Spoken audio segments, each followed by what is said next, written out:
आइए दोस्तों, एक डरावनी कहानी सुनते हैं। विचित्र लड़का। यह कहानी गुड़गांव के रहने वाले गणपत की है। उसने थोड़े साल पहले ही एक नया घर खरीदा था। एक रात जब वह बिस्तर पर सोया हुआ था और बेडरूम का दरवाज़ा खुलने से जग गया था, तब कोई उसके बिस्तर पर बैठा था। उसे लगा कि उसके पैर और बिस्तर पर कोई बैठ गया है। यह सोचकर कि उसकी माँ के पास उसे बताने के लिए कुछ है, वे अपने आंखें केवल एक पीली, निस्तेज, सिर्फ काले खाली सॉकेट्स लड़के को देखने के लिए खोलता है, जो लगता था कि उसके बिस्तर के पैर पर बैठा हुआ है, जिसके पैरों के साथ घूर रहा है। उसे या उसकी दिशा का सामना करना पड़ रहा है, क्योंकि उस लड़के की कोई आंखें नहीं थी। वे लड़का निहायती डरावना और बदसूरत लग रहा था। उसके कपड़े भी फटे हुए थे। वह फिर उसके हाथ की ओर पहुंचा और उसने पकड़ लिया, जो कि एक छोटे से ब्लैक बॉक्स की तरह लग रहा था। उसे बाहर निकाल दिया गया था, लेकिन जैसे ही वह इसे पकड़ने के लिए पहुंचा, उसने झिझक के साथ वापस खींच लिया। उसने इसके लिए और आगे पहुंचा और कहा कि दे दो। जैसे ही गणपत ने ऐसा किया था, उसने पलकें झपकाई और जब तक गणपत ने अपनी आंखें खोली, तब तक वह जा चुका था। बिस्तर का वह स्थान जहां वापस बैठा हुआ था, लेकिन वहां बैठे किसी व्यक्ति की छाप अभी भी मौजूद थी। वह सुबह अपनी मम्मी को इस किस्से के बारे में बताता है और वह थोड़ा चौंक और डर गई, लेकिन गणपत को उनकी माँ ने विश्वास दिलाया कि वे सिर्फ सपने देख रहा है और वास्तव में ऐसा कुछ नहीं होता है। तेजी से आगे 5 साल हो गए थे। वे ऑफिस का काम करने के लिए अपने कमरे में बैठा था और उसके साथ उसकी प्रेमिका भी काम करने के लिए बैठी थी। ऑफिस वर्क के बाद वह एक झपकी लेती है और गणपत उसके माँ बाप के आने का इंतज़ार करता है। जब वे पहुँचे तो गणपत ने उससे जागरूक करने की कोशिश की। उसने अपनी प्रेमिका पर पानी डाला और उसने अपनी आंखें खोली तो अचानक पहले से ही कमरे के कोने की दिशा में देख रही थी, जहाँ दीवार छत से मिलती है।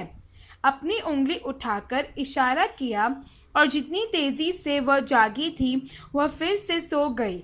गणपत ने उसे फिर से जगाने का प्रयास किया। वह पूरी तरह से होश में आई और गणपत ने उससे पूछा कि वह नरक क्या था और समझाया कि उसने अभी क्या किया है। उसने कहा, ओह, मुझे लगा कि मैं सपना देख रही हूँ, लेकिन दीवार पर मैंने एक छोटे लड़के को देखा जिसमें कोई आंखें नहीं थी, जो मुझे घूर रहा था। पहली बार जब मैंने देखा कि मैंने जो अनुमान लगाया था वही बच्चा था। गणपत यह सुनकर और भी डर गया था और भी परेशान हो जाता था।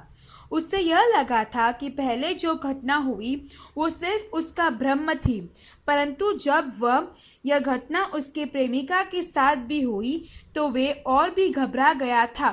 वे डर से थर-थर कांपने लगा था। उसकी प्रेमिका के माता पिता आ गए थे और वे उनके साथ चली गई। तेजी से आगे एक और 5 साल अभी भी उसकी प्रेमिका के साथ हुए था और इस समय तक उनकी 2 साल की बेटी भी थी। वे अपने माता पिता के घर में अपने पुराने बेडरूम में रह रहे थे। गणपत की बेटी सीमा हर रात एक ही समय पर उठती थी और बात करना शुरू कर देती थी। थोड़ी देर के लिए उन्होंने सोचा कि यह एक सामान्य शिशु की बात है, जब तक कि उसने देखा कि यह हर रात लगभग एक ही बातचीत थी। उसने बड़ी चतुराई से उससे एक रात पूछा कि वह हर रात किससे बात कर रही है। उसने जवाब दिया, एक छोटा लड़का, वह मुझसे बात करता है, वह अच्छा है, वह खो गया है और अपनी माँ की तलाश कर रहा है। वह थोड़ा डरावना लगता है क्योंकि उसके आंखें नहीं हैं, पर वे फिर भी अच्छा है और मेरा दोस्त भी है।